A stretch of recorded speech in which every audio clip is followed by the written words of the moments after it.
Yes, sorry about that. I had to make a quick wardrobe change there on the fly to get started. Welcome, everybody, to the Straub Sports Show. Big bro Ken, little bro Drew. Little bro, how you doing? A.K.A. Andrew with the weather. You know me too well. It's November 21st.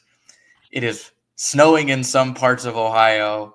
I am in a sweatshirt and pajama pants for full just disclosure because, good Lord, I do not like the snow unless it is Christmas Eve, Christmas Day, or New Year's Eve.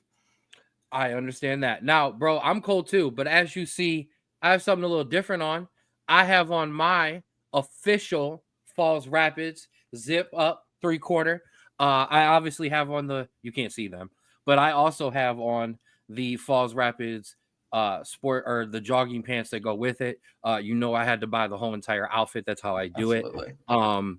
But yeah, so a big shout out there. That's what's keeping me warm today. But I want to give everybody a shout out who is joining us, whether it be on the 216 Sports Network and I want to give this, a shout out. There's a new place for people to be joining us today, Strabo. Where is that? That is, and that QR code to get you right there if you put your phone on the screen. Boom, boom, boom.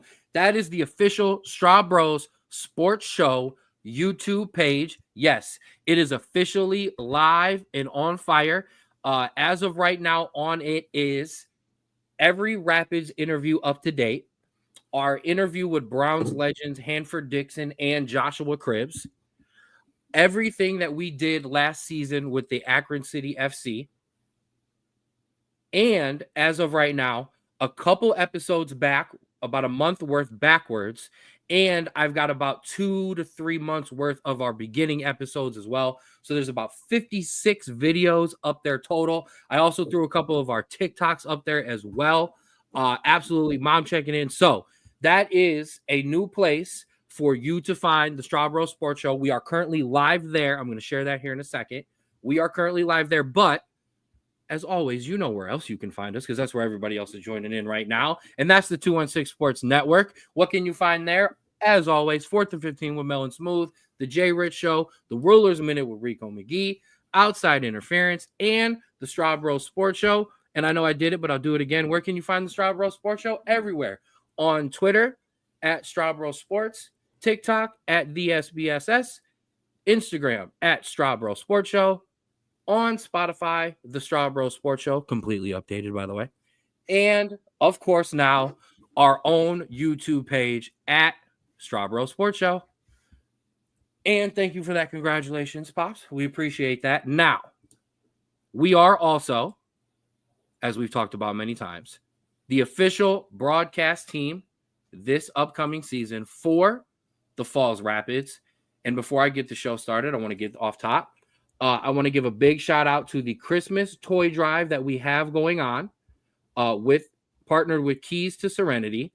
Remember, you can drop off your new unwrapped toys at 2 different locations, MK Hair, 2695 North Haven Boulevard, Suite 10 in Cuyahoga Falls, and the Moose Lodge, 918 4444 State Road in Cuyahoga Falls. Visit keystoserenity.org or info@keystoserenity.org for more info. Boom. Now. Oh, yeah. All right, bro. We've got some news to talk about. So, we got to spread the news, which means we're going to spread the wave. And in order to spread the wave, I want to make a debut because I know Daniel's in here. I know Daniel is watching. But you saw it on Facebook. It blew up. You saw it on Instagram, all over the Falls Rapid page, any of the players have shared. I want to introduce you all to Ollie the Otter, the official mascot of the Falls Rapids. I'm going to say this. Landon seen it, and his first thing was, Dad, I need a shirt. Absolutely. Okay. I need one too. Oh, absolutely. And I need a plush. I need a plushie. Ollie the Otter needs to live and with the rest of them that my son has as well. But let's spread the wave. Let's talk some news. And we've got some big news off top that made me very, very happy. I don't know why we made Craig one big happy commish. I'm assuming it's because he beat both of us this week because I know he beat me. So yeah, Or the YouTube channel. or the YouTube channel. That would make the most sense. Yeah, that would make of course. Oh, you know what? I didn't even put that together. I just assumed Craig was talking shit. But let's get to the news off top. Inside the NBA is officially being loaned out to ESPN next year. Okay. Some of the world is right again. It's a good thing. It is very much needed. However, you're gonna butt me here? The skeptic in me really feels like this is just going to be a temporary thing. This is just to get people used to the new format and how it's going to look, and then eventually they're going to replace these guys, which I don't know. Maybe it's because it's snowing and I'm in just a bitter mood today, but I am excited for them to return and obviously, continue to have their show, but it's just something I'm not too excited for just because of how we've seen things like this happen in the past. Playing the role of grumpy old man today will be younger brother Andrew. Well, I'll take all the positives. So first of all, Craig, thank you on the channel. I do apologize for assuming you were just talking smack. Mom, I gave you props on both of those. So thank you for the love. Yeah, wow. I'm gonna move on. I think it is. Listen, you give me another year of Ernie, Chuck, Shaq, and Kenny, and I'm good. Okay, I'm all right. All right, hater. So we'll let you live that down. Oh, and I do want to point this out, Mel. Absolutely, otters are violent. You better be nervous. Hashtag spread the wave. All right. Another quick set of news. Pat Riley is getting a much deserved statue outside of the Staples Center. All I have to say is hopefully it looks better than Dwayne Wade's. Yeah, or Ronaldo's, or really any of the recent ones. They're like, we need to find people that actually have a profession in sculpting, because I feel like who else are they hiring? Us? Like who else? I don't know, because okay, I know it was back in the day. It's a different medium, different material. They made lifelike statues in Roman times. We can't make a bust of a face in 2024. I don't understand. I got nothing, man. I hope it. Listen, I hope Riley. That is great. Riley with the Wade mouth would be epic. Google what the Wade D Wade statue looks like. And yeah, who is getting the final? Apparently, not the people who they're actually making them of. That's the problem. And here's the other thing. I want to give this a shout out. We've at least started building statue of people while they're still alive, which is great. But damn, can they get the final say? And what's up, Daniel? I put your comments up before I shouted your hello out. We already definitely gave the fundraiser some love. And I don't know if you did notice, but yes, we debuted Ollie the Otter, Daniel, as well. Yeah, right. Who said nailed it? Exactly. And then did you have any other news that I didn't push away into the other segments? Yes. Okay. So that gives me a second. For some obscure Cavs fans, this would be, I guess, some either lighthearted, like some good news, some bad news, depending on how you feel. Nick's in the chat. Nick, he's here for obviously, yeah. Rodney Hood is officially retiring. He called it an end of his NBA career after 8 seasons. 2 of which were with the Cavs. Very brief stint here, really not notable, just at the end of the LeBron era, the second stint of the LeBron era. Hey, 32 years old, good career in the NFL, NBA, and all props to you, and we officially will probably see you on a couple podcasts coming up, because that's typically what happens after a guy immediately retires. So props to him. All right, you gave me just about enough time, so my turn. All right, so I've got one more bit of news. The MLB Hall of Fame candidates have been announced, and we have got some awesome newcomers on that list. Ichiro Suzuki and CC Sabathia headline the list of Hall of Famers. Okay, Some of the other new names include pitcher Felix Hernandez, Hall of Famer. Outfielders Carlos Gonzalez. Just give me some rapid fire for a second reaction. Come on. Carlos really Gonzalez. Good for a good stint, but then faded off, so I don't know. I meant yes or no, but that works too. Dustin Pedroia. Maybe. Yes. Hanley Ramirez. No. Reliever Fernando Rodney. No. Ian Kinsler. No. Ben Zobrist. No. That might be the hate from Cleveland, but absolutely. Troy Tulowitzki. Yeah. Russell Martin, Brian McCann. No. Curtis Granderson. Close, but no. Didn't do enough, I don't think. And the one I'm going to fight for, Adam Jones. Oh, the streets will never forget Adam Jones, but I don't believe he's a Hall of Famer. He's a Hall of very good. That's incorrect. That's not the name that I was going to fight for, but hey, that works. So you shot it down anyways. Now, do you want to hear some of the holdovers? Yeah. Okay, real quick. Alex Rodriguez, Manny Ramirez, yes. Andrew Jones, who I will fight for, Carlos Beltran, Chase Utley, Jimmy Rollins, Bobby Abreu, Andy Pettit, Mark Burley, Francisco Rodriguez, Torrey Hunter, David Wright, and Omar Vizquel. Do I need to do this every year?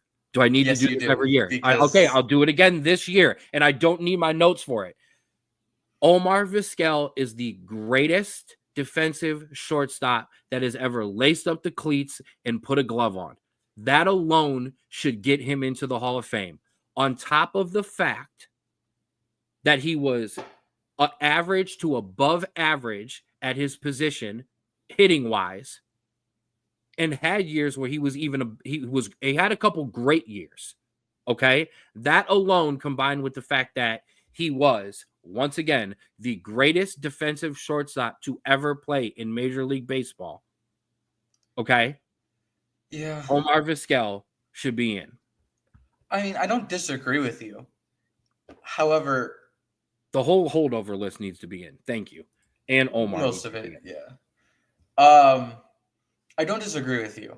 I just don't believe he's going to get in. It's kind of one of those things where you wait this long, you're not going to go in. No one's going to like 5 or 6 people aren't going to automatically switch their opinions that he's a Hall of Famer or not. And so I agree, but I am not hopeful. But that's less about today as I've known this for a while that he wasn't going to get in after the first couple shots. Absolutely. I'm mad about it and I'm going to yell about it. And this will be my yearly tradition. I like that. And then in like 2 more years, it'll be even better. And Daniel, I needed to be on the phone. I needed to share stuff. Leave me alone. And I agree with this, but I don't want to do it today. We're going to get in too long of a. Yep. I will derail the whole thing. So let's make fun of people. It's time for your John Fisher of the week. Remember John Fisher, owner of the former Oakland Athletics and the San Jose Earthquakes, 2 of the worst teams in professional sports. Now, I go first here. We were this close to having no Cowboys this week. We were this bleeping close. And then Micah Parsons had Trayvon Diggs on his podcast and decided to say and make justification for the Monday night game and say that we played really good except for, those times we gave up all the touchdowns, which we gave up. I'm so done. Micah, stop talking. That is for you 2 weeks in a row. Micah Parsons, please stop talking. And my second one, everything involved with the Mike Tyson-Jake Paul fight, the Netflix skipping, the horrific judging in the women's fight, which was just awful, the buffering, Mike Tyson's knee, his contract not allowing him to knock Paul out in the first 2 rounds, or he got no money, and the buffering, just all of it sucked. I was ripping the house apart trying to plug things in, thinking it was me, until I got told from the other room, it's not you, relax. Yeah, no, that one, I was out, and so I don't know mine was fine at the bar I was at. But apparently everyone was having issues. But the fight wasn't good anyways. Nope. You didn't need to really watch it after like the first round. But yeah, that was a very deserving one.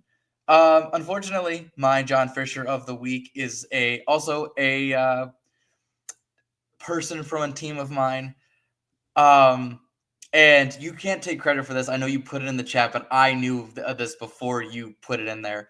My John Fisher of the week is Reece James. Now, who is Reece James? Reece James is a defender for my soccer team in England, Chelsea. He injured his hamstring and will be out against Leicester City this weekend, but that's not why. I guess that's not the whole reason as to why he's my John Fisher of the week. The reason is because this is his 16th injury and 7th hamstring injury since 2019. Now, let me put this in perspective for you.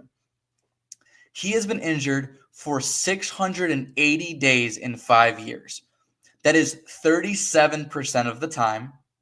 And he has missed 129 games, which is 45% of all games that Chelsea played in this span. And I think the worst part is that maybe not as of recently, because you can tell the injuries have taken a toll, but especially in the beginning and in the middle of this time, he was one of, or if not the best player on the field every single time he stepped on the field. And it's getting so sad to constantly know what is going to happen with Reece James.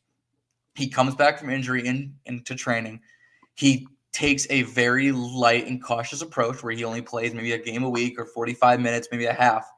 And he lasts 3 or 4 games, and inevitably the hamstring injury comes up again, and he has to be sidelined and maybe get surgery or be out for a while. And it's so upsetting to see such a talented player miss that much time of their prime. And so he's my John Fisher week, not because I'm upset or angry because he did something stupid, just because of just how awful it feels to be Reece James, but also a Chelsea fan. Okay. Just in this moment. Okay, I got to get all of this out of the way first because I am not laughing at Reece James. My heart goes out to any player who is injured. However, due to our rivalry, first of all, I'm going to put up Nick's comment, Kawhi Leonarditis, because it's about the same. I laugh only because every time he comes back, you get so excited, you blow up my phone, and my inevitable response is, okay, we'll see. And then when he gets hurt, I recycle the same joke, and that is to tell you I'm pretty sure that my hamstrings and my ACLs are in better shape than his. And we know that it's not going to last, but we have to have hope because we know what we can get if he's there. I understand. I feel bad for you on this one, kid, but because he is a great player when he's on the field. Okay, let's have some fun now. Let's give away some good stuff. It is time for your honorary Straub Bro of the Week, presented to you by Create Your Own Wave Apparel. Follow them on Instagram. Follow him, Austin, on Instagram at Create Your Own Wave 2021, and get your beautiful apparel at cyowapparel.myshopify.com. Don't ride the wave, create your own, and become an honorary Straub Bro of the Week. I'm killing it with these this week. Spreading them out is helping. You're up first. Yes. So obviously we have our Ashton Jonty update. 32 carries, 159 yards, and 3 touchdowns on a win over San Jose State. And this is also his 5th straight game with 30-plus carries.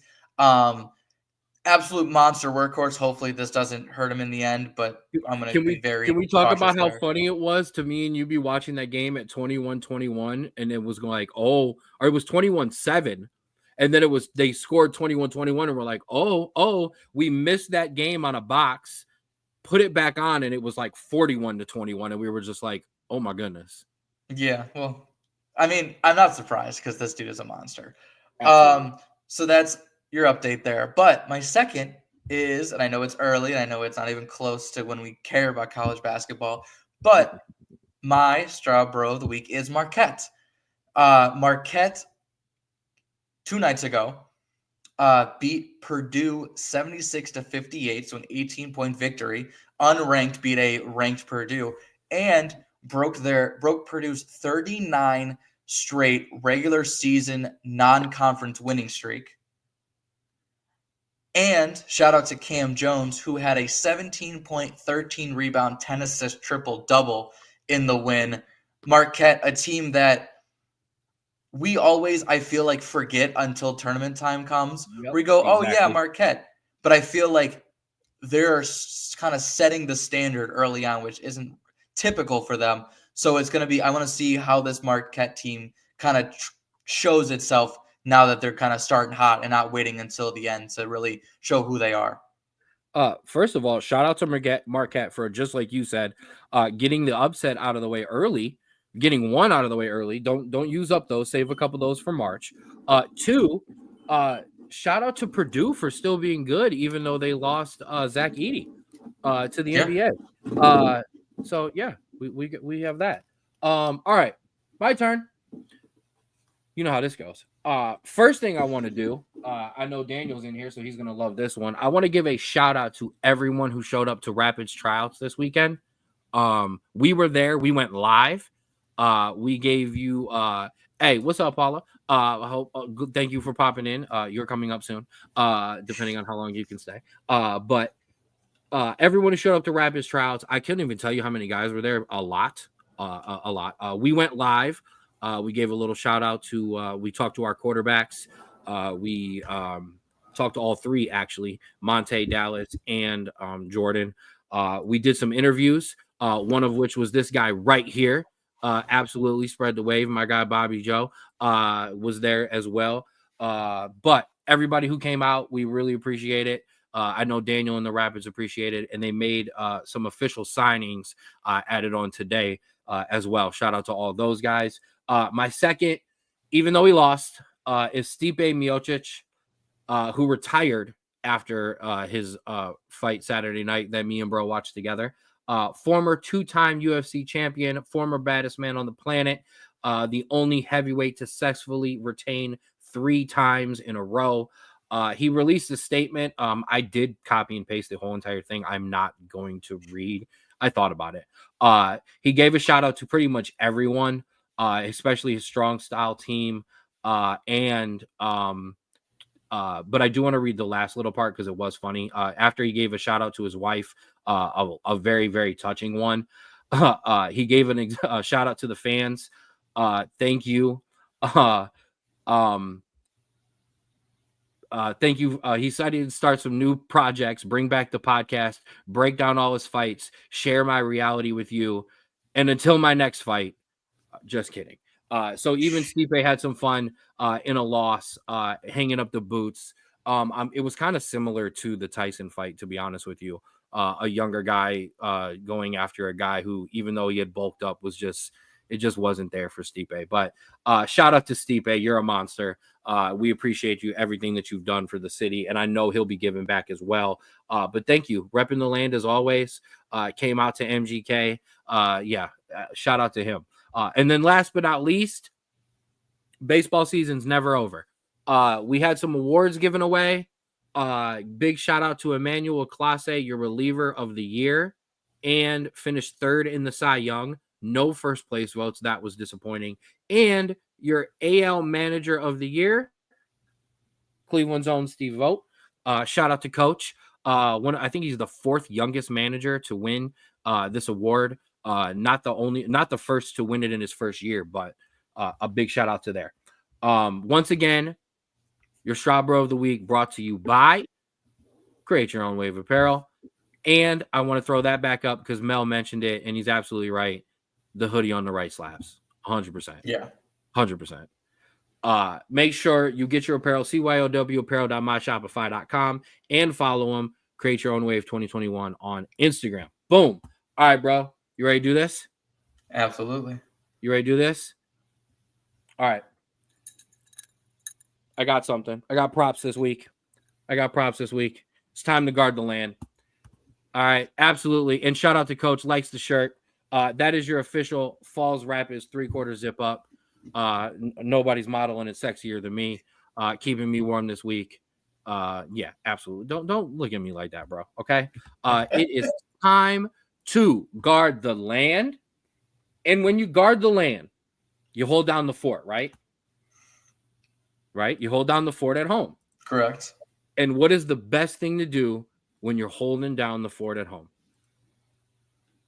Eat baked goods. Guard the land, brought to you this week by Shmoopy Sweets and Treats. Okay, with some updated pictures. Remember, orders over $20 get a 10% discount with the code cookies10 at checkout. www.shmoopystreats.com. I told you were gonna laugh when I did it this week. I told you. Remember, this is it's our girl Paula. Okay, our local run bakery. Holiday menu in store. Oh, this week. That's what I remember. Till Sunday, $20 pumpkin rolls. Do you see that beautiful little thing in the right-hand corner there? That is the pumpkin roll. Get you one, okay, before Sunday. Now, update here. Boom. Double menus, double box. Right-hand side, remember, that is the menu that you can DM for on Facebook. And on the left-hand side, that is your gluten-free and allergy-friendly menu. And I will backtrack and apologize. $8 pumpkin rolls. Man, pumpkin rolls. Hold on. Thank you. That's same as I would. Oh, give me an $8 pumpkin roll right now. $8 pumpkin roll. You might no, she'll deliver it to you. I know. Which is you better tip because that's a ridiculous drive. But so, like I said, get you one of these absolutely amazing things that you see in these pictures, and get you on Facebook and DM for that baked goods, so you can guard the land. All right, now let's talk about our Cavaliers. They're no longer invincible, but they are still red hot. We were on fire until we had to play the damn Celtics in that damn in-season tournament that I hate so damn much. Stupid green court that looked ugly as crap. Stupid green court and stupid tournament and stupid faces. We were also very, very, very banged up. We had a lot of starters out. Nick's right. He's good. He's good for the delivery tip, Paula. You're all right. But let's talk about it. Our Cavaliers. Here's the funny part. I asked you last week. I said, Drew, over under 2 losses for the Cavaliers the next time we talk, and you said under, and you were correct. Yeah, I was wrong though. Honestly, I was thinking we'd lose to like the Pelicans last night after we beat the Celtics, because that's usually how that works. But I have mixed feelings, and this is mostly me. I have 2 halves of my brain, basically. One half is saying, hey, it's a 3-point loss after a comeback that fell short, after having some key guys missing, away from home, yada, yada. The other half of me is saying, now I know how basically the entire rest of the national narrative is going to be the rest of the season, which is the Cavs are not good enough to beat the top contenders. And that's how it's going to be the entire time. I'm kind of okay with it. I hate hearing about it. I don't want to see it on social media. I don't want to see it where they go, well, how legit do you think the Cavs are? And someone just chimes in with absolutely no brain cells and just, verbatim just speaking what they saw on social media going, they can't beat the big teams. They lost to the Celtics. We see what happened. They didn't play anybody before that. And it's just going to be frustrating. And this is exactly true. Garland had an awful night.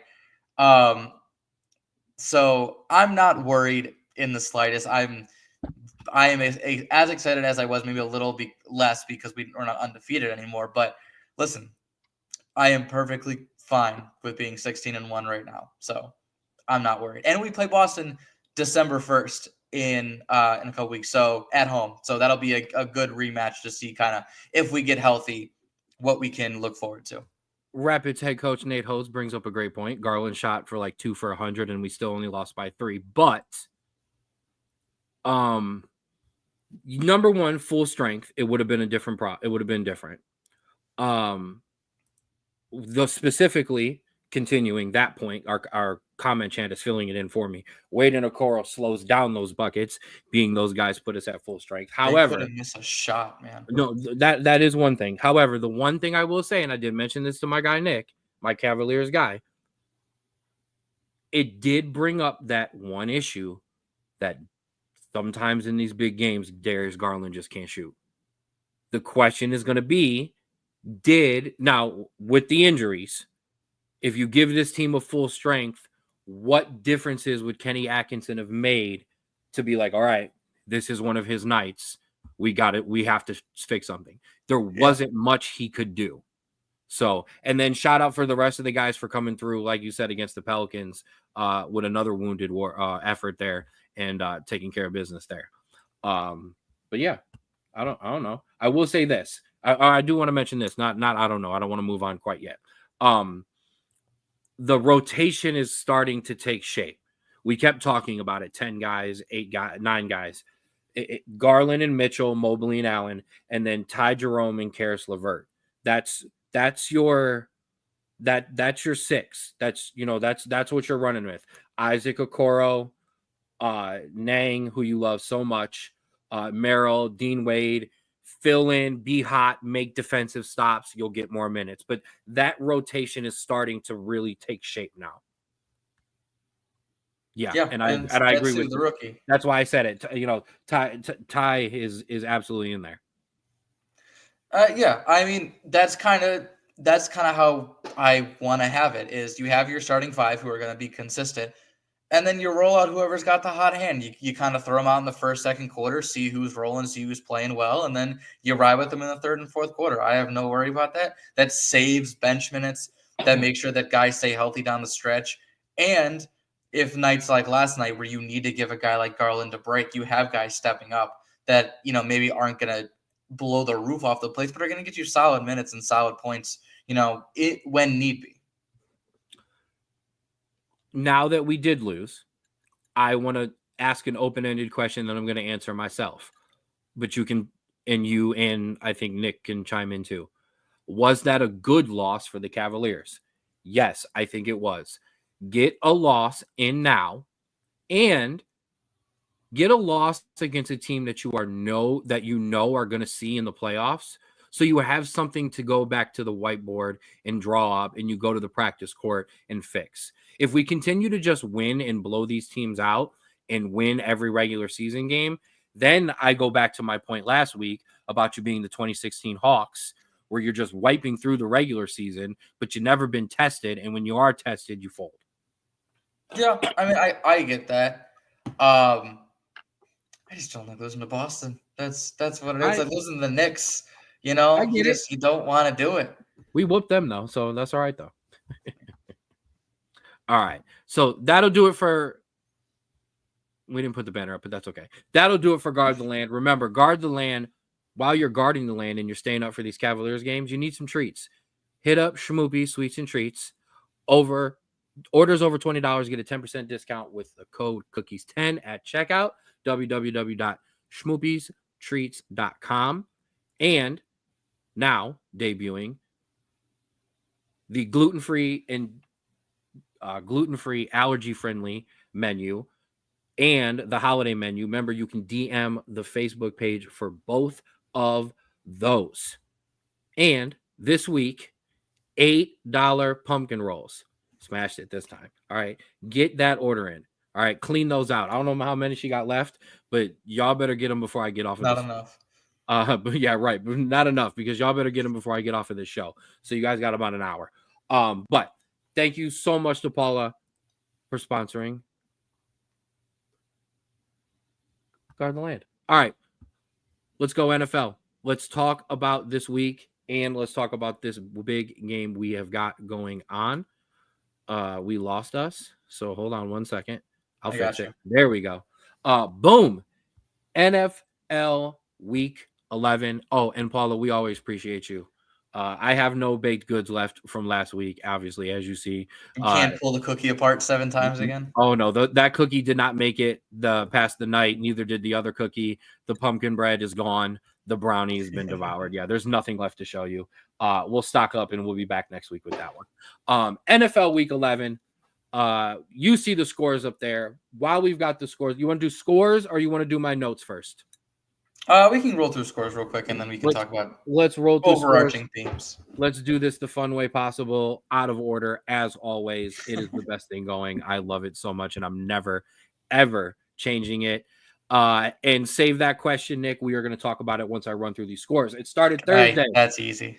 With the Commanders the Eagles over the Commanders 26-18. Then we rolled into Sunday. Packers over the Bears 20-19. Lions big over the Jags 52-6.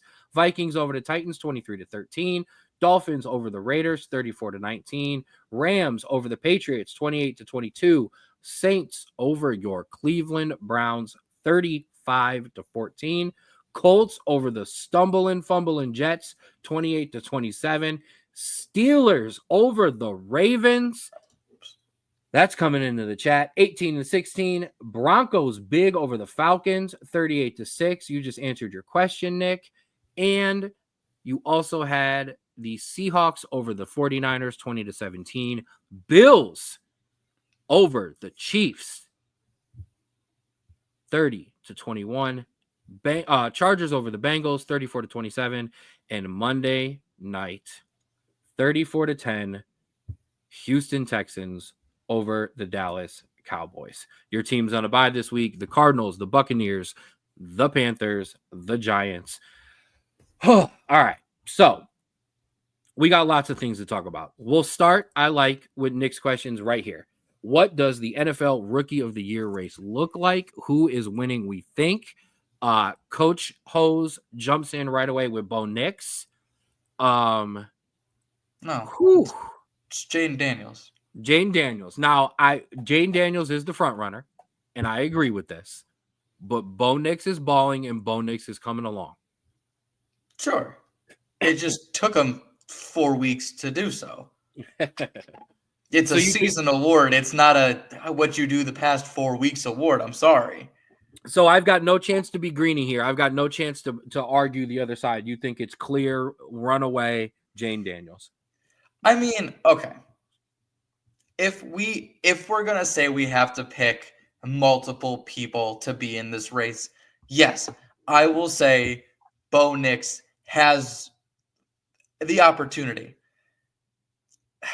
Scored 10 points against the Jets, scored 6 points against the Steelers, scored 16 points against the Chargers, 10 points against the Ravens. This is my thing. This type of quarterback play, not in terms of like his style, but the kind of the stats he's putting up with specific teams, reminds me of rookie Baker Mayfield. Where he's going to put up stats against these, low to mid teams, but it seems like when he faces a good defense, he is struggling. And so I respect Bo Nix. I think he is the second best quarterback right now. But Jayden Daniels has completely turned a franchise around with his play. And Coach giving me a shout out for the numbers. You can't debate that. Here's the thing, though. Washington scored 18 points this week in a loss to Philadelphia. A great Philadelphia defense, yeah. Okay. I understand that Denver only gave up 6, but they also scored 38 on Atlanta, who's been hot.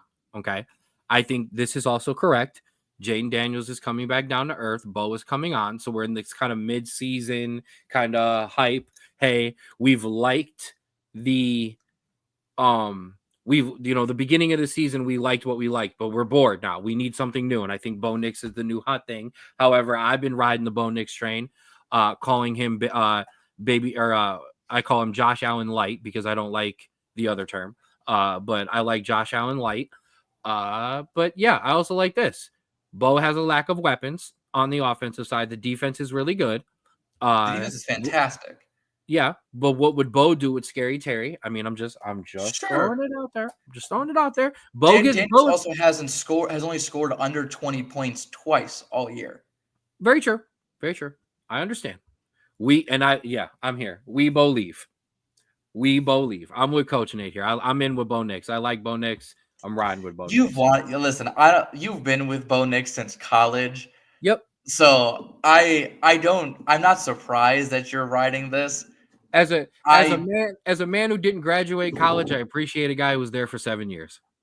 This is true, and also a man you want to be the guy that's like, I was with him since college, and now he's rookie of the year. I said he was going to be good, so yeah, I'm kind of riding on this. Yeah, so yeah. Listen, I was the same way with Baker and his rookie there when Saquon obviously deserved it, but at the time, hey, screw it. Baker broke the rookie touchdown record, give him the rookie of the year. No, Saquon completely changed that Giants team, so I get it.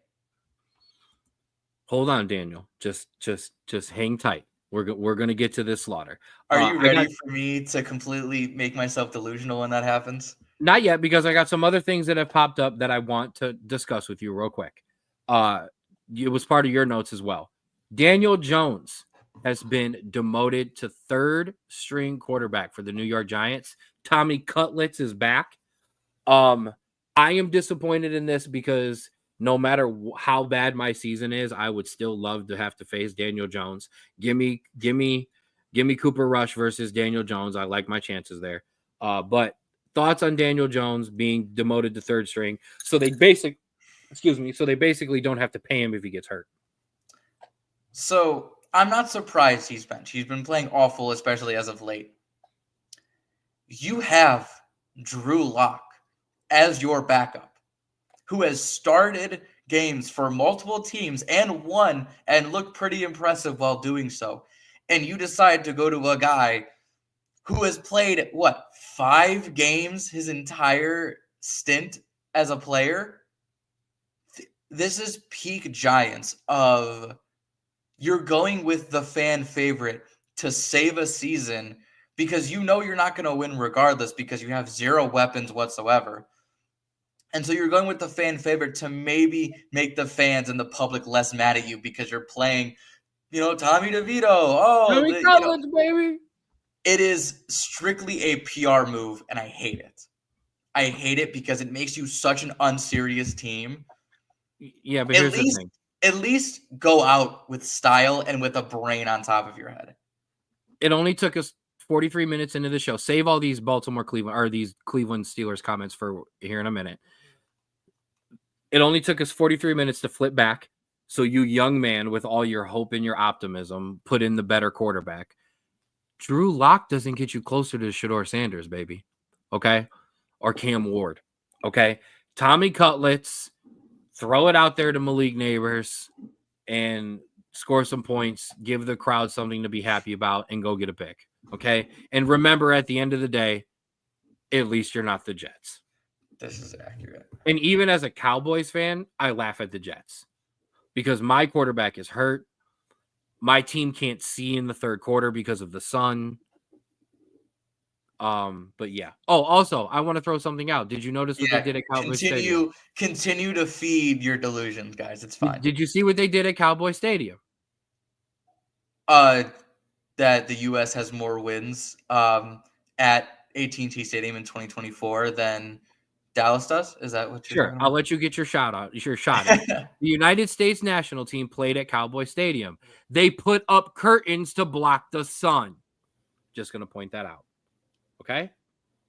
All right? And coach wants to throw out Bo Nix has 18 tutties. Daniels only has 14. Okay? Jane Daniels has more rushing and passing yards. Whatever. That's not the point. All right. Yeah. Let's get to it. It's the elephant in the room that you've been trying to avoid, and I've been helping you avoid for a couple of minutes now. And I want to go back to Daniel's all-cap comment. Let's get to what he believes is the slaughter that is about to happen tonight. It is Browns and Steelers on Thursday Night Football. The Steelers are 0-7 on Thursday nights in divisional games. Nick believes they will be 0-8 tomorrow. Nick, shout out to you. All right. Well, they'll be 0-8 after tonight. So tomorrow. Shout out to you for that stat, my guy. What are your thoughts? So the realist in me is going, yeah, we're going to get slaughtered tonight. TJ Watt's going to have 1,000 sacks. Jameis Winston's going to fumble and throw probably about 70 turnovers, and we're going to look like shit. That's the realist in me.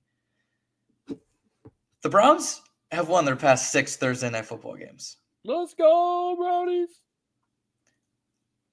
This is a game that you always push up and get up for.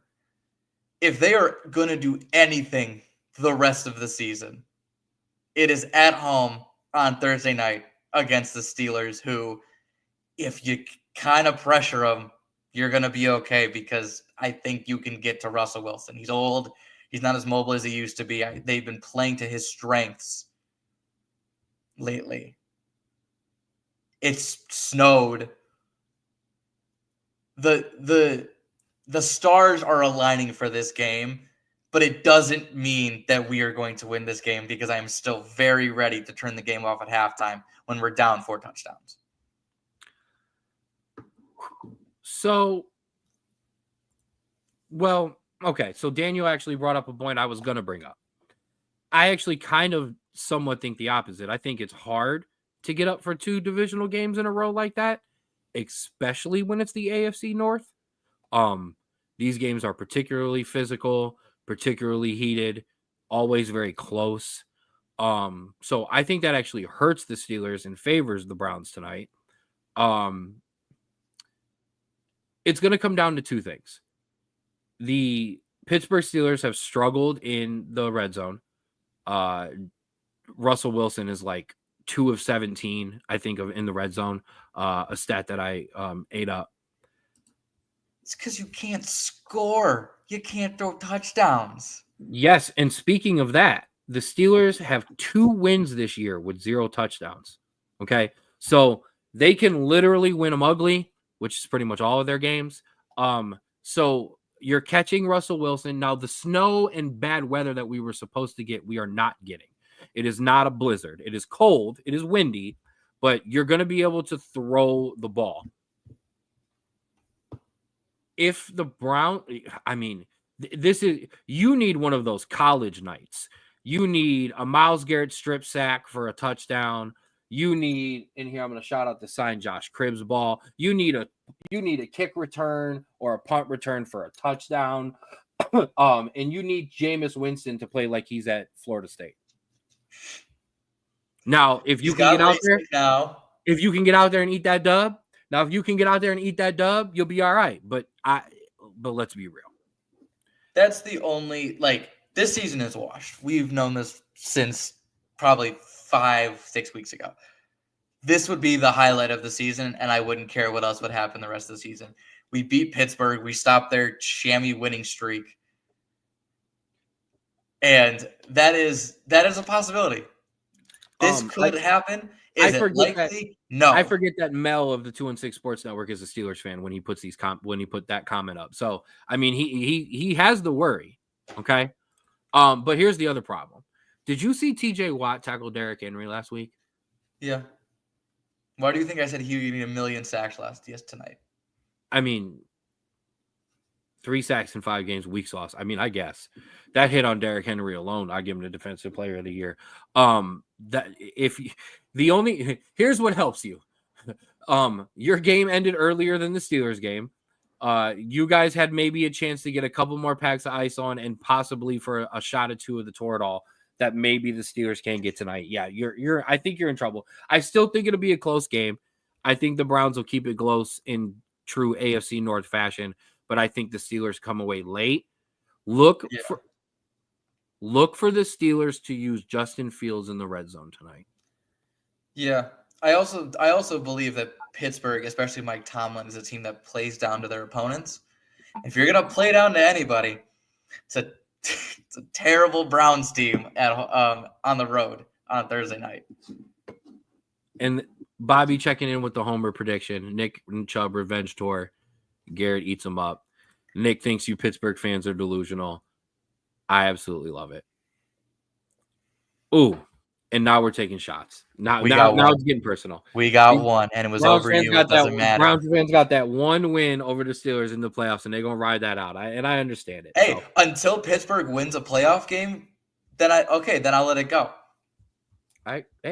Talk your talk. Okay. All right. Now I gave you. I separated that so you guys had your own little segment there. Now let's get to the rest of this week's games. We got Buccaneers at Giants, Chiefs at Panthers, Cowboys at Washington. Stay tuned for Big Bros Big Bets. Oh God. Yeah. Patriots at Dolphins, Titans at Houston, Lions at Colts, Vikings at Bears, Broncos at Raiders, 49ers at Green Bay, Cardinals at Seahawks, Eagles at Chargers, and our Monday, or that's the Sunday night game, Eagles at Chargers, and our Monday night affair, the Ravens at the Eagles at Rams Sunday night, Ravens at Chargers Monday night. F all of you. Okay. Also, listen. I'll take it right now. Me too, Bobby. In here, I'll address the elephant in the room because I let you Browns and Steelers fans just take the chat over and take the show over. Excuse me. And you still take shots at me right now. Okay. I don't even want Jaden Daniels is going to get his foot back in the door for Rookie of the Year this week. Okay. But so will Bo Nix as they play the Raiders.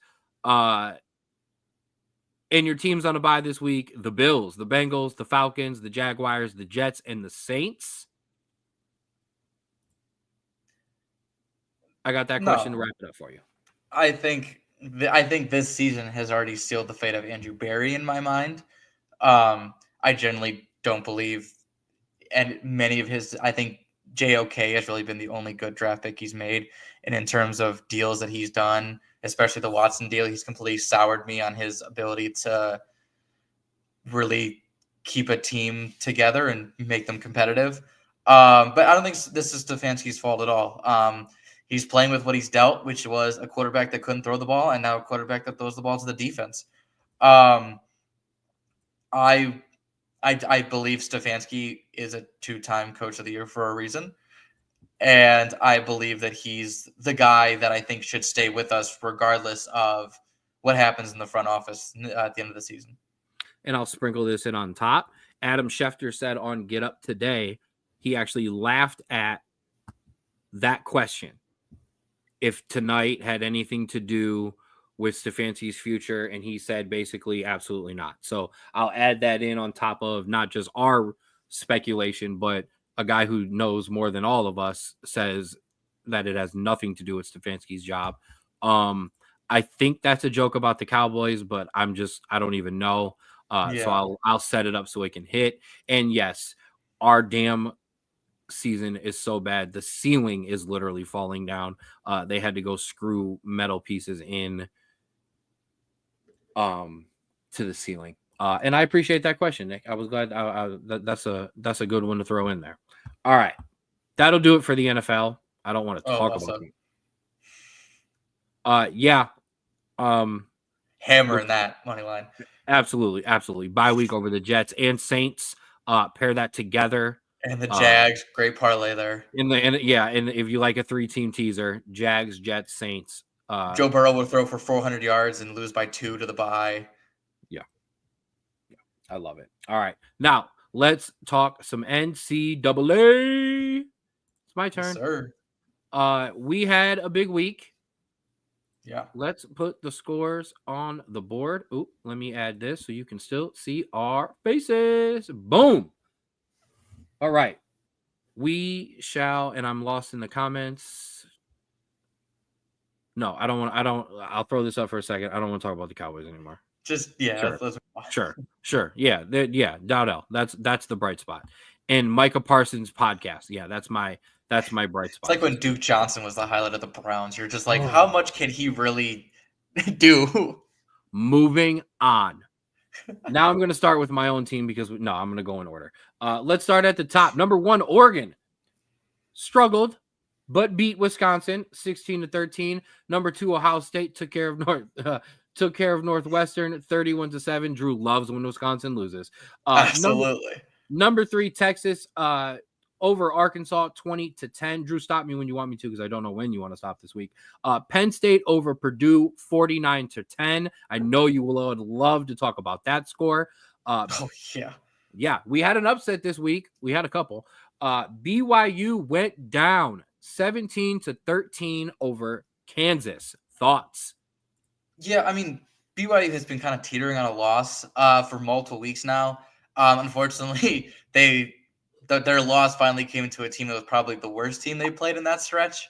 And so this is going to hurt their rankings a lot and hurt their chances a lot. But still only one loss, still leading the Big 12. And if they can just bounce back and kind of see it out, especially because they got some good opponents coming up, I think they'll be okay. But I think they needed this loss. I don't know. Not this late in the season.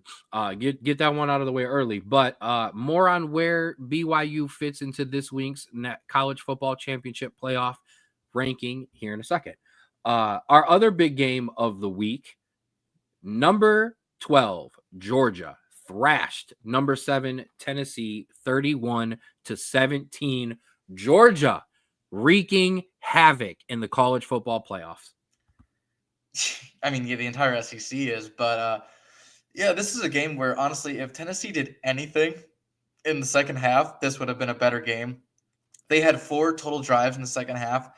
The first 3 were punts, and then they fumbled to end the game. And then Georgia had 2 drives that were 6 minutes plus, and just absolutely took the life out of Tennessee. That's a Georgia win if I've ever seen one, and Tennessee continues to not be able to string wins together against good teams. They get 1 or 2 good a year, and that's about it. First of all, Bobby, give us some love to Ohio State.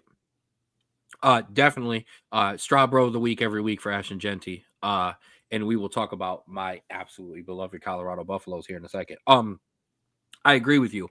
A vintage Georgia win, vintage Georgia defense, a typical I know there's been some different ones recently, but a typical Tennessee big game loss.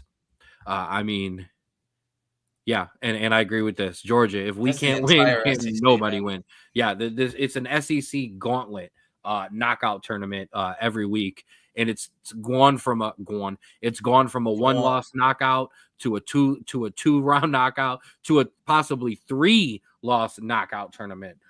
So we will see. A team that didn't struggle in the SEC. Got one before that. Number 8, Notre Dame took care of Virginia 35-14. Yeah, we will talk about my Irish this week. Miami was off this week, as was above them number 5, Indiana. Alabama, 52-7 over Mercer. Enough said. Ole Miss idle this week. We talked about Georgia. Your Boise State Broncos. It was 21-7. I had my upset primed and ready to go. My San Jose State Aztecs, led by former Navy coach Ken Niumataloma, and then Boise State, 42-21. SMU, 38-28 over Boston College. Texas A&M. You're talking about a team that has been getting 0 love, but has been consistently putting in performances, and their only losses to that number 6 BYU team. Yep. That's a team that needs to get more love because they are playing amazing football right now. Not getting any love. They're one of the first 2 teams out this week, once again, in the college football college. All kinds of accents coming out this week. Boston accent over here. In the college football playoffs. But SMU, if SMU wins out, business will take care of itself. Number 15, Texas A&M took care of New Mexico State 38-3. And then we had our other upset. Finally, tired of this team. Kansas State went down again, 24-14 to Arizona State. Yeah, I mean, Kansas State really crawling to the finish line here after back-to-back losses. But they also didn't score a point in the entire first half. And Arizona State threw 3 interceptions and lost a fumble in this game and just absolutely no ability to capitalize on it. Nope. Arizona State, not a bad team, as we'll see coming up. But this is a team that in Kansas State that's really just falling flat, as they kind of do every year once they get around this time of year. So unfortunately, Kansas State is basically fighting for relevancy going down the stretch in the Big 12 right now. So South Carolina, a team that I've been high on all year and is now rising. Colorado, a team I've been high on all year, now rising. Kansas State, a team I've been low on all year and are now falling. Speaking of Colorado, number 17 Colorado took care of Utah 49-24. Boom, moving up from my Buffaloes. We'll talk about them where they rose up this week here in a second. I do want to mention off-season news already for them. Deion Sanders has committed. He said the kickstand is down at Colorado. He is happy. He is good. Shutting down NFL speculation.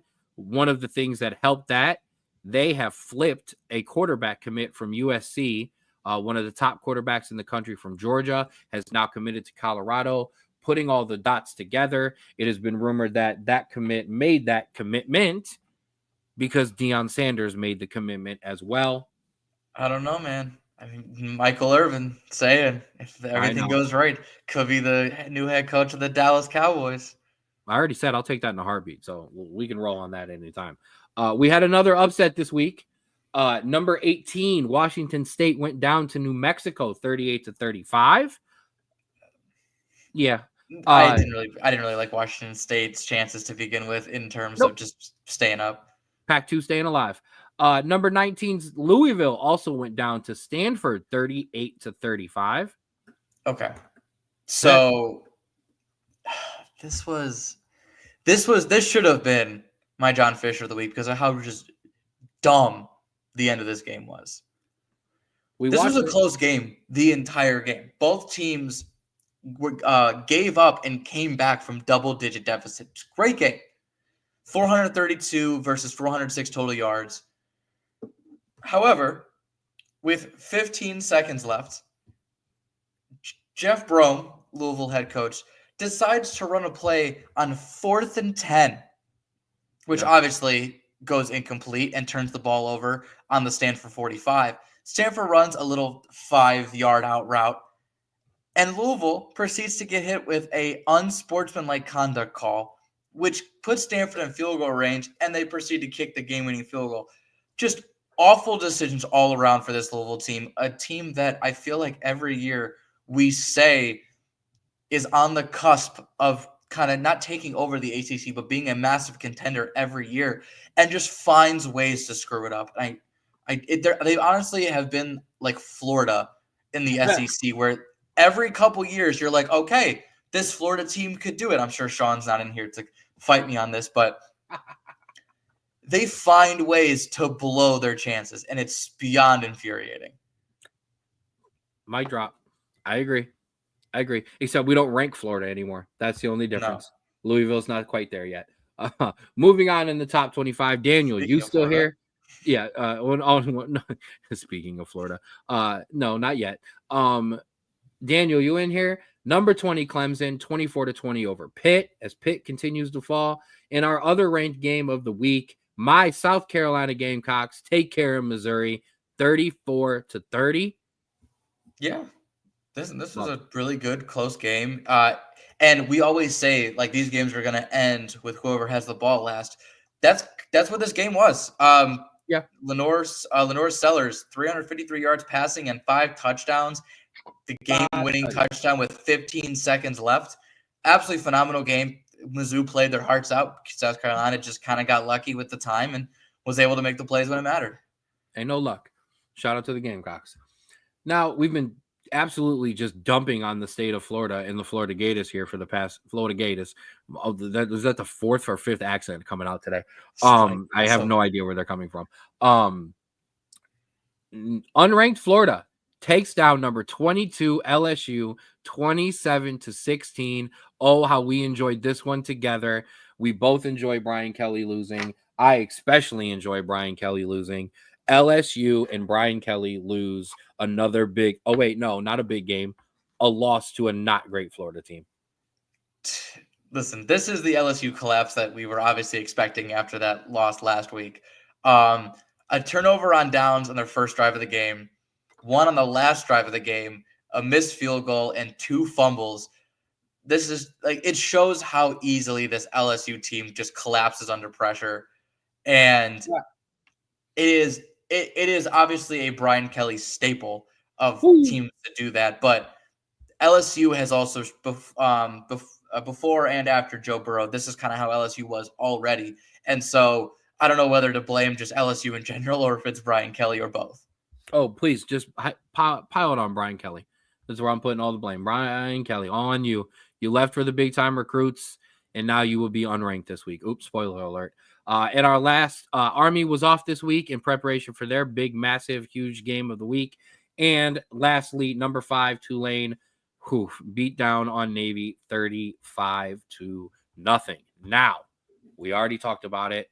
We've got some big games this week. Oh, let's talk about them. I guess that means I actually have to talk about one. Number 24 Army travel to South Bend under the lights to take on number 8 Notre Dame.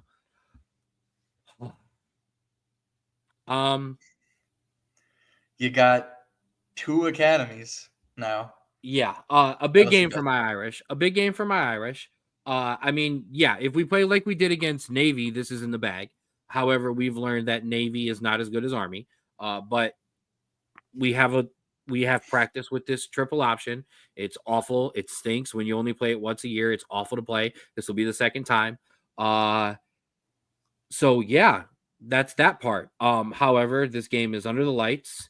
We're wearing our Shamrock Series uniforms. Navy's wearing some dope uniforms with a shamrock on their helmet, which is just awful karma. This has all the makings of just an Irish letdown. You know what the worst part is? What's the worst part? What's the worst part? This, I think it was yesterday. There was a clip of top 10 college football moments, and it was the Notre Dame Michigan State game where Michigan State faked the field goal and threw it for a touchdown to win the game, which I don't know if it's foreshadowing. It's called the Little Giants game, asshole. If you're gonna do it, just do the whole thing correctly. Little Giants game, which is awesome because also we have the Giants and Cowboys in there too. Just yeah. Breaking news, and it fits because we're in college football. Quarterback Bryce Underwood, ESPN's number 1 overall recruit in the 2025 class, is flipping his commitment from stinky LSU to Michigan. Wow. Which I think is probably the best news Michigan has heard since they've won the national championship. Yeah, that I 100% agree. That is big news right there. Back to my Irish. You were talking before you interrupted. Yeah, I mean, listen, you stop them, you have a good defense, you're good to go.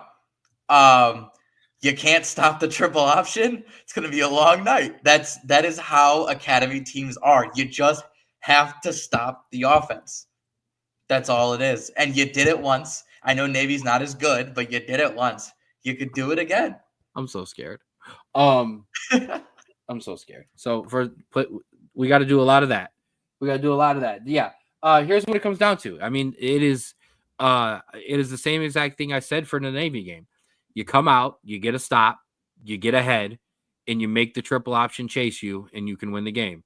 You come out and you let Army score that damn first touchdown, or you come out and go 3 and out, and you let Army come out then and score that damn touchdown, and you're chasing the triple option, and it's going to be a long, miserable, drunken night in this household. I believe in you. I think a Brian Kelly-led team would struggle and eke out a win, but a Marcus Freeman-led team will shut it down. I believe it. I want Army to beat you, if I'm being honest, because a good Naval Academy is what everyone wants in college football. But I think you'll pull it out. I think you'll be fine. Army is guaranteed a spot in the American Championship game.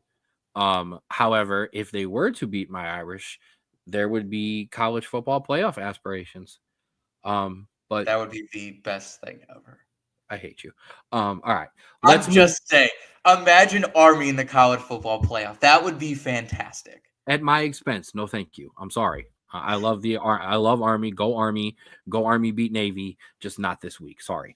Our other massive game of the week. Actually, it's the biggest game of the week. It is the biggest game of the week. Number 5, Indiana travels to. I almost called it the Big House. Ooh, I would have been in so much trouble. Travels to the Horseshoe to take on number 2, Ohio State. Oh, baby, here we go.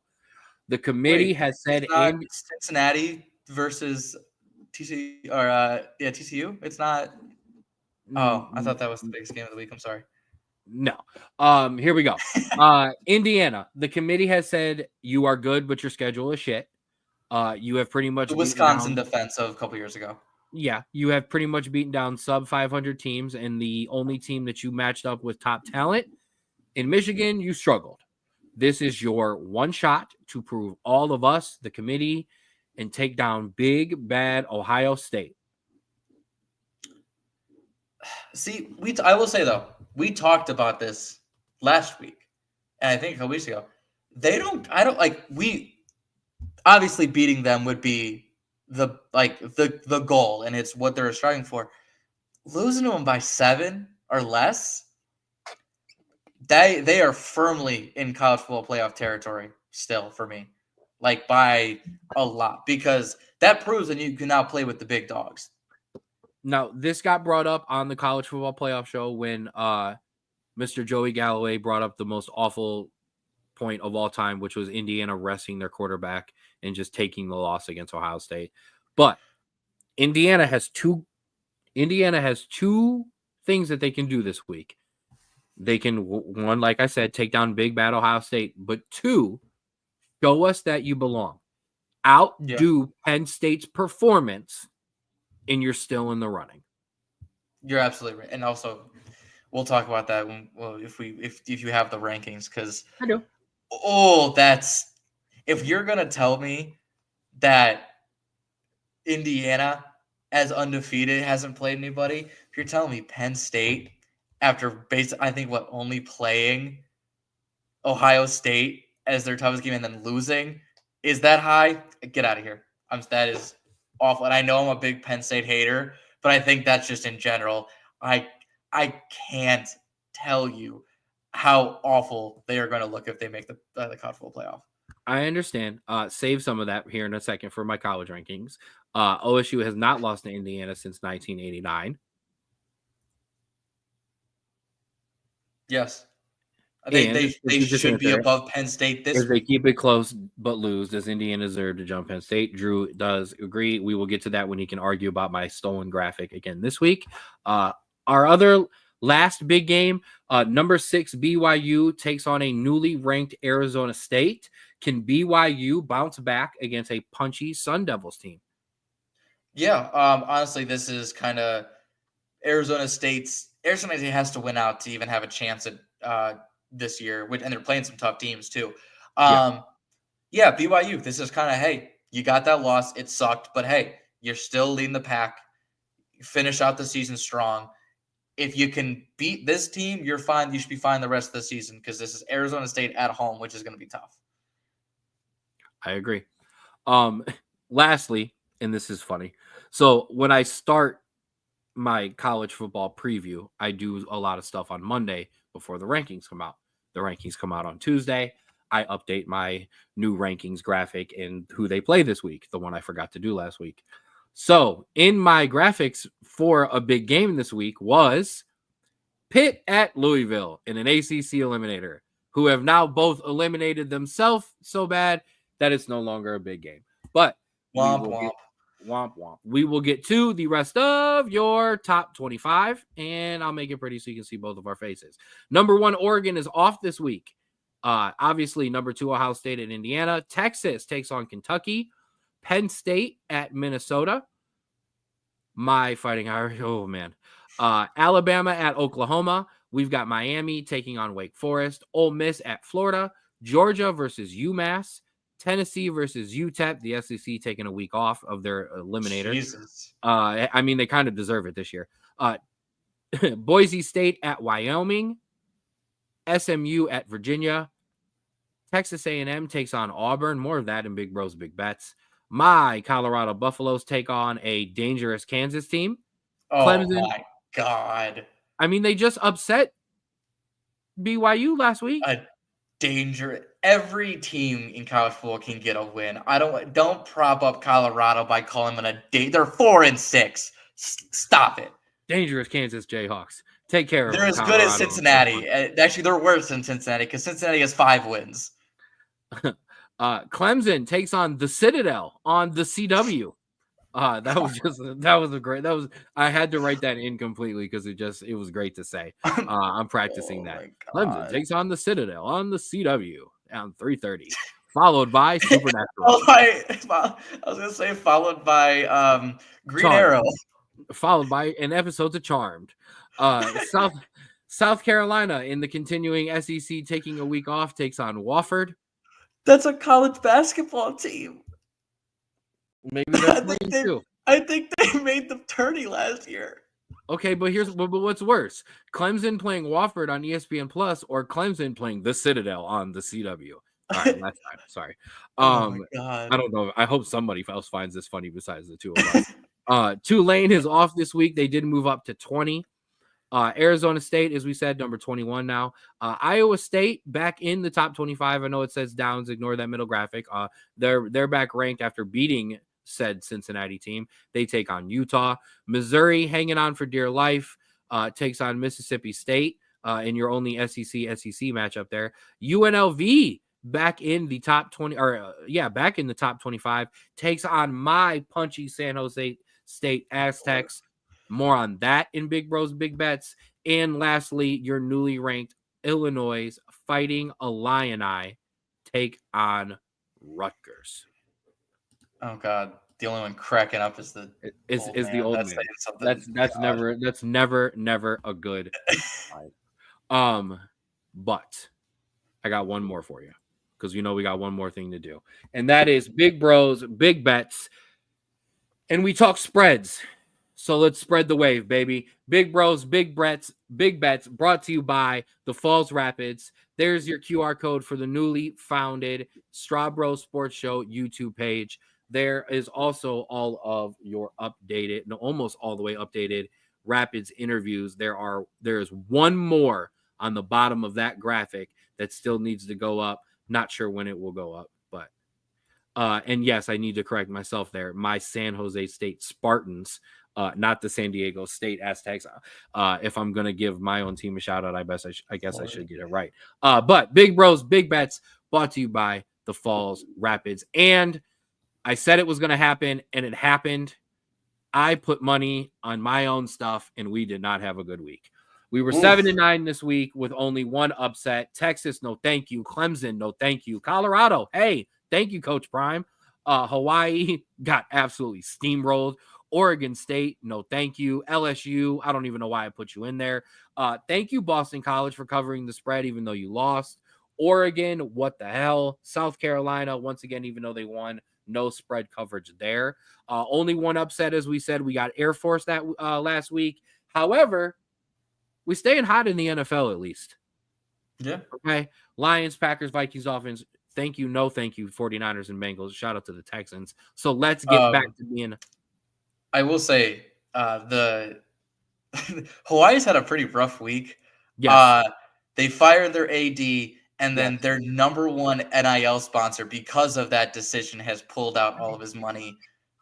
So not great for the Rainbow Warriors this week, but they also did get cool jerseys, so a positive. Rainbow Warriors, the Straub Sports Show is here to help sponsor you in NIL. I got 5 on it. I need to save some money. We'll see what happens after you tip Paula on her delivery, what you got left over. I was gonna say not much. Let's get to this week.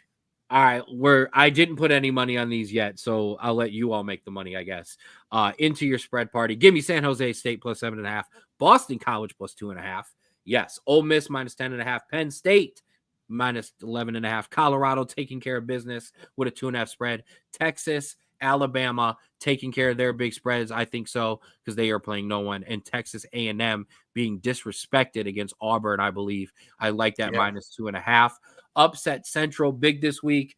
Excuse me. I like San Jose State, like I said, and Boston College. Kansas, BYU.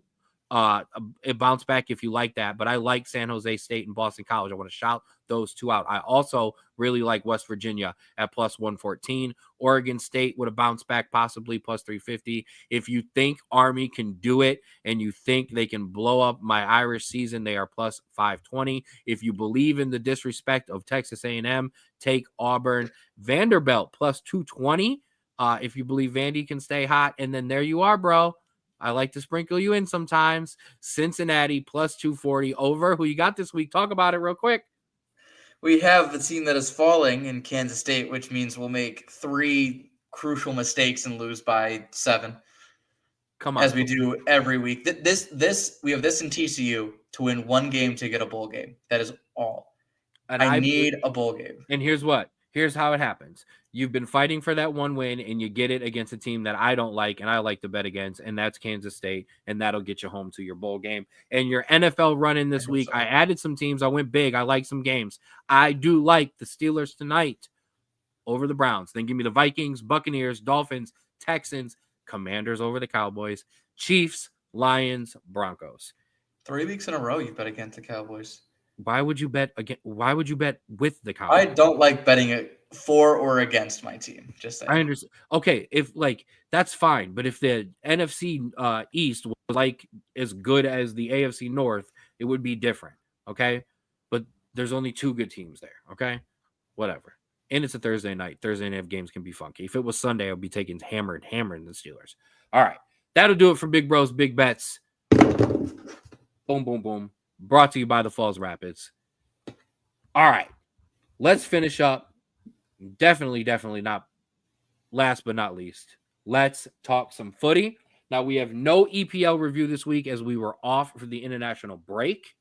However, we got games this week. Yeah, I mean, nothing crazy. I don't see any really massive games. I would say the only ones I think I would really put notice on, Manchester City versus Tottenham. That's kind of who's going to break out of their slump. Could be a big game. City has looked – it could be a big game, but City has looked kind of iffy. Tottenham is Tottenham. But I will say this kind of – I think this game is overshadowed by the current news that Pep Guardiola has re-signed with Manchester City through 2027, squashing all MLS and or national team signings or like signings of like him going on to the somewhere else. Ken, even with the charges looming for City and all of the reports, are you surprised Pep has re-signed? Well, they're already changing the rules to help get rid of some of those charges. They changed some of the money payment laws or something like that basically allow some of those charges to go away. So that helps them stay. I am surprised. I'm not going to lie, because Pep himself has hinted that he was done and that he wanted to move on. And he's hinted at having national team aspirations. I guess what this really comes down to is because the United States men's national team hired Mauricio Pochettino, we gave Pep no choice but to just stay at lowly Manchester City. I'm sorry. It's also possible that, a team that is struggling like this is maybe letting a fire under Pep Guardiola again, and maybe he fuels the fire to revitalize this team. There is also, and here I'll be serious for a second, there's also absolutely no way I think Pep wants to walk away from this team losing out on a title because they were hurt. If they if they just got plain beat, if they just got beat out for the title and they had a healthy squad, I could see him still walking away. But with the fact that they're going to be able to invest more money, the fact that this team is hurt and these guys are going to want to come back for another shot, I get it. And also the ungodly amount of money that he probably got paid. Yeah. They don't report coaches' contracts in the UK like they do over here in America. So we have no idea how much he's being paid, but I guarantee it's Nick Saban, Alabama-esque. Probably more. But yeah, so that's what we're going to see this weekend. I'm also excited. We have the first game of the Ruben Amorim era at Manchester United. He's been in training with us. We've been doing different things. I'm so in love with this. I'm so excited. We have Ipswich Town, managed by former Manchester United player McKinney. But yeah, I don't care. I'm excited. I'm excited. I'm excited. Very good. I play Leicester. Couple not disappointing results, but results that aren't normal form. So hopefully this one is a good bounce back game. Bobby's been waiting for the footy. But yeah, I mean that's how it is. So like I said, we'll talk about the things that did happen this week here in a second, but that'll do it for the EPL, as we will talk more about it next week. MLS. Just nothing. Obviously, we talked about it last week. Playoffs were on a delay for some reason. Still don't know why the schedule is like that, but they are back this weekend. The West Coast games are on Saturday. The East Coast games are on Sunday. And listen, we're starting our quarterfinals. Some big matchups here. My Galaxy. Let's go. We've been off for 20-something days. I think it's 22, 23. So we are definitely rusty. But thankfully, everyone's been off, so that kind of helps. I'm excited to see what my Galaxy can do. I do want to answer Bobby's question. Number one, no, because everyone was off this weekend, this past week due to international duty. We will touch more on AC Milan next week when Chris inevitably scores. And on Americans abroad. And as the Champions League gets back underway as well. Yes. Yeah, let's go LA. You don't want to talk MLS because your teams are eliminated, and that's fine. Good games. I think especially the New York series is going to be good. I think Atlanta's still going to be punchy. The LAFC Seattle series is going to be, I think, fantastic. And just don't underestimate Minnesota, if I'm being honest. I'm not going to underestimate Minnesota. I do believe my Galaxy will win. I think Seattle and LA will draw. I think the Red Bulls will clip NYFC, and I think Atlanta continues their hot run. Nice. I will say though, that actually also is a big thing. AC Milan do play Juventus this weekend, and so it is Christian Pulisic and Yunus Musa versus Weston McKennie and Timothy Weah. So that'll be a good Americans abroad matchup to see. Absolutely, we will touch base on that next week, and it also is Der Klassiker this week as well, as Borussia Dortmund take on Bayern Munich. So big derbies across the world this weekend, just not on the English or the American side, obviously. Although the New York derby is huge, it's huge, major. I'll even do the drum dance. Yeah. All right, that does it for the EPL. That does it for the MLS. It is time for. I don't think any music is needed. No music, but it is time for Americans abroad, as we did have the 2-leg tie with Jamaica for the United States men's national team Nations League quarterfinals. Yes. Okay. Boom. Game 1 was a 1-0 victory over Jamaica, and then in the second game, a shootout and happened. 4-2 win over Jamaica. Let's take a breath and let's not be Casey Keller and Taylor, or no, not Taylor Twellman, and everyone else and other American pundits who freak out and lose their mind. Let's talk about these games. Yeah. So I will say, with that win over Jamaica in Jamaica, Mauricio Pochettino ties Greg Berhalter for one win on the road against a CONCACAF opponent. So congratulations there are in order. Bleeping sad. So there's that. And I will say, you're going to have questions about the defense, obviously, especially that 4-2 win there. But one, I don't think I've ever seen our attack be as fluid, especially against Jamaica during that low block in the first game. And two, just focusing back on the defense, you had Tim Ream, who I feel, if I'm being completely honest, I think his time in the national team after the Nations League final is done. Thank you for your service, but you are not Fulham Tim Ream anymore. You are Charlotte Tim Ream now, and it's just not the same. But two, you don't have Chris Richards starting. You have an inexperienced Mark McKenzie, at least for the national team, inexperienced starting out there. The defense was bound to be a little shaky, but they came up when it mattered. And I think The worry was for the offense. I think the defense could sort itself out, but the offense did what honestly we had been honestly hoping for and more. So I'm not worried at all, especially his fourth game as head coach. Not at all. The defense will sort itself out as his system starts to come into play. That game was also never in doubt.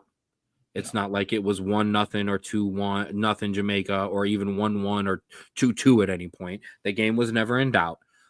This team looks fluid going forward in a way that I have never seen them look.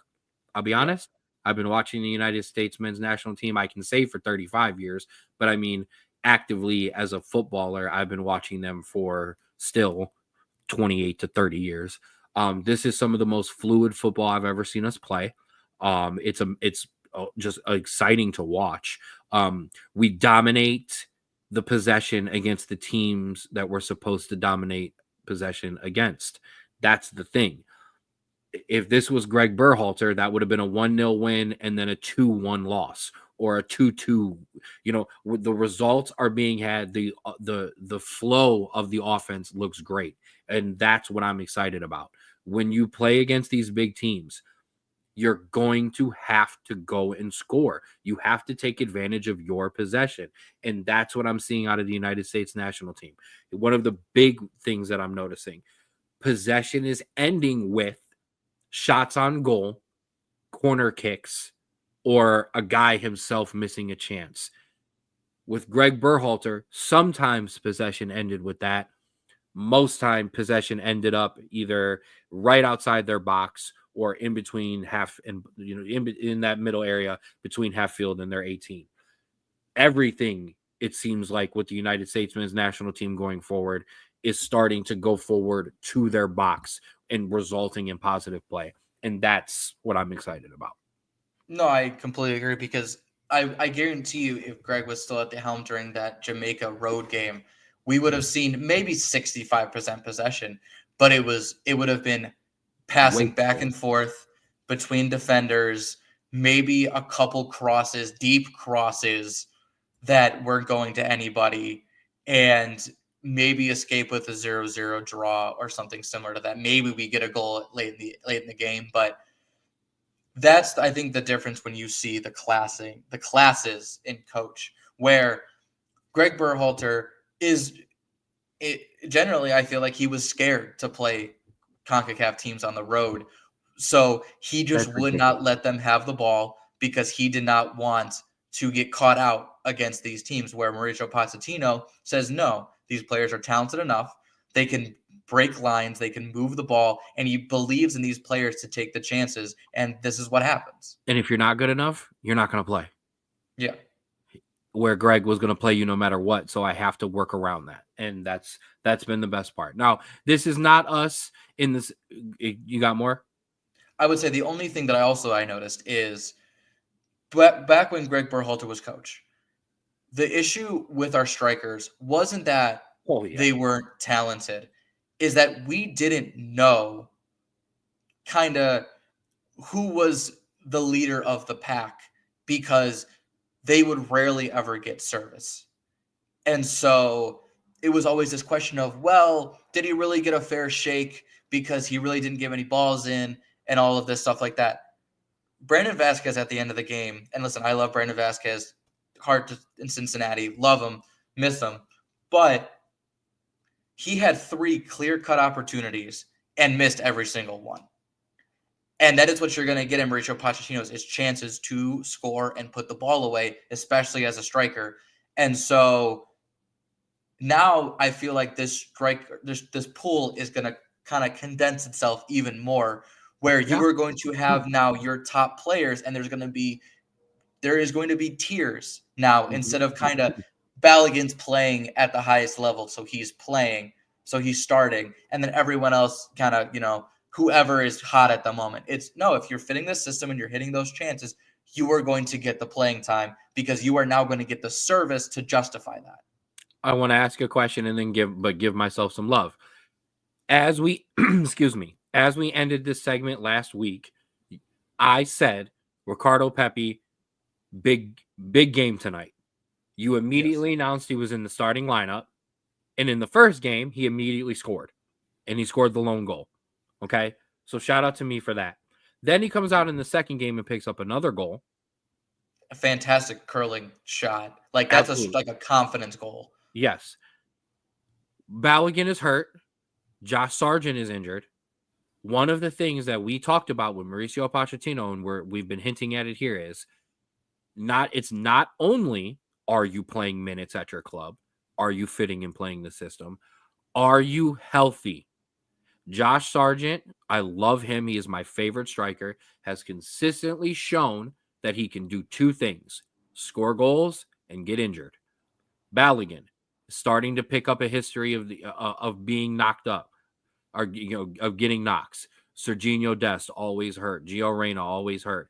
If you are not there, he is going to put guys in your place, and if they fit the system just as well or better and they are scoring, you are not going to see the field. So right now, Ricardo Pepi is your number one striker. Am I wrong? No, you're not wrong.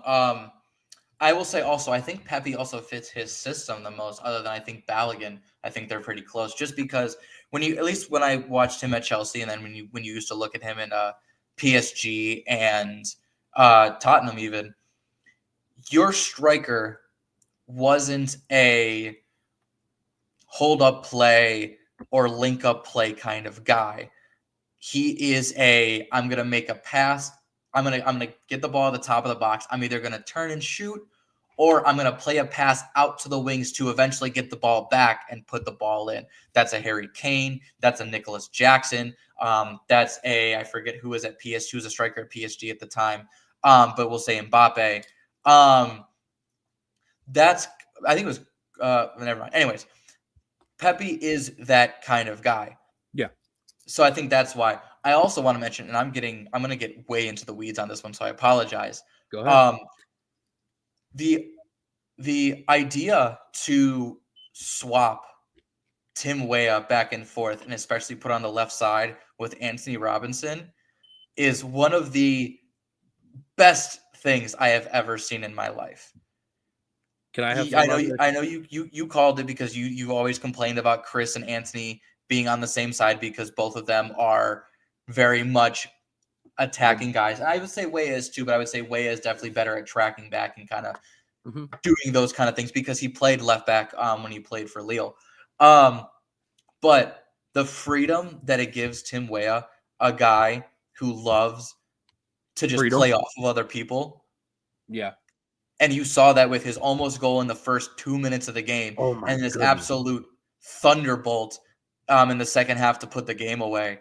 Yeah. That freedom that he's going to have is going to free up Chris, is going to free up Pepe, is going to free up Anthony Robinson, is going to free up Des when he gets back. It's going to free up Reyna when he gets back. Because now, instead of having it where Weah gets the ball, shut up. Don't ruin this amazing weekend. Instead of Weah picking the ball up and having to basically just fight a guy one-on-one to even do anything or maybe get a ball on the counterattack, he's picking the ball up. He's given the opportunity to make runs inside, to link up play. And this is where he is going to absolutely shine. And now we have Chris. Chris is going to be your one-on-one guy. If there's a left or right back that is weak and he can take advantage of it, that is Chris, and Chris will do that job. But in terms of kind of mixing up the defense and getting those things, Reyna and Weah are going to be your top two guys doing that, and they are going to feast in this style of football, and it's going to be fantastic to watch. And he's going to play quicker center backs that are going to help cover Dest and Robinson on the field at the same time. Yes. All of those things being opened up, Weah, Chris, how Tessman looked, fantastic. The way Musa's played on the wing, all of those things were always things that were good about the United States men's national team under Greg in spurts.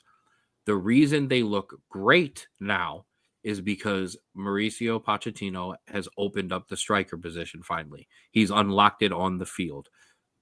There's service there, like we talked about, but you said it. Finding someone who could fit his system in Ricardo Pepi, which also takes advantage of one of our more talented strikers, just like Sargent is, and just like Balogun is, but Ricardo, talent-wise, is up there with those two players. Absolutely. The key is unlocking those guys as well.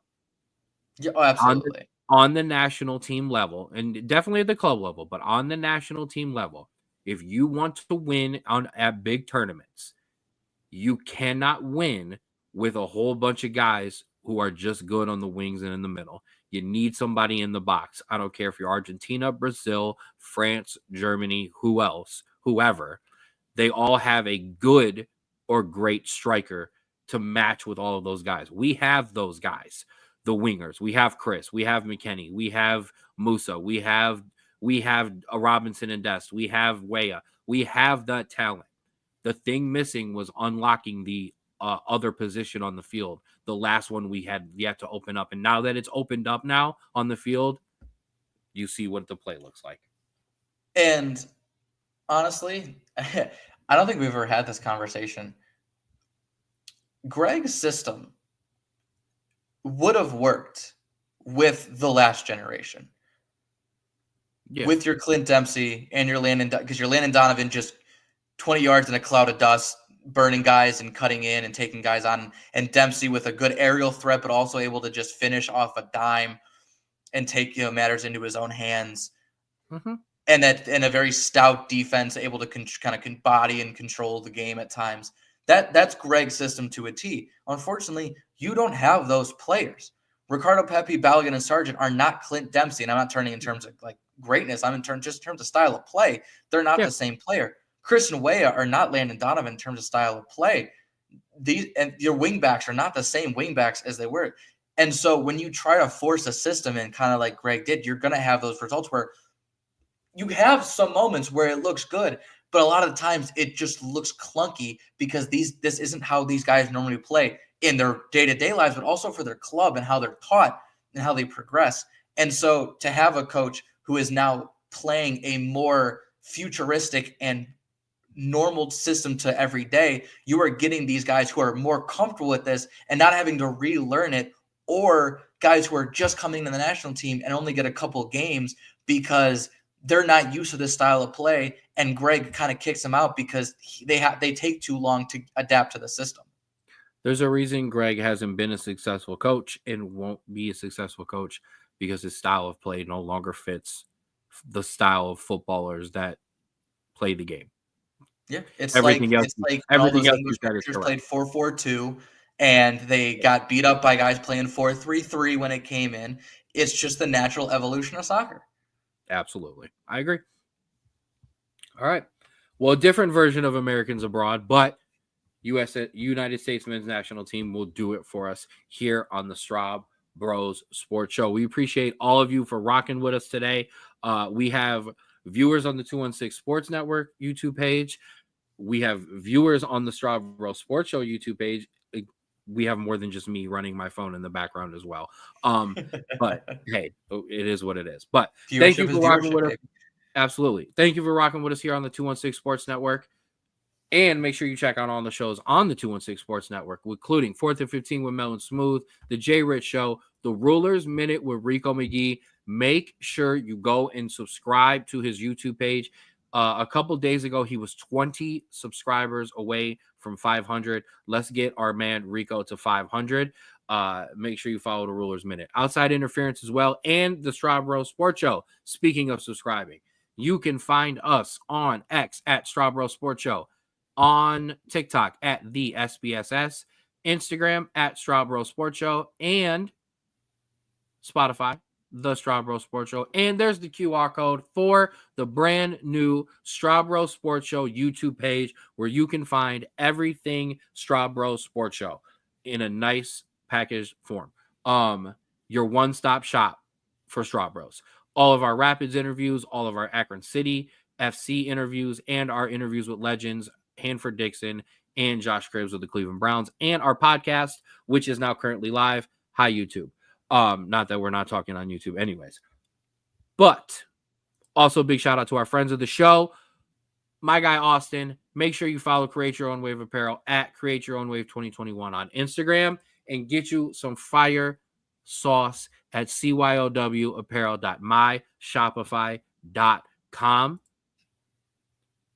Also, big shout out, as we are the broadcast team for the Falls Rapids.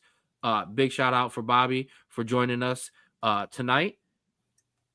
Make sure you follow the Instagram page, but now you can find all the interviews as well on the YouTube page. Make sure you follow that there. Make sure you get your Rapids gear. I want to bring that down for a second. Make sure you get your Rapids gear at,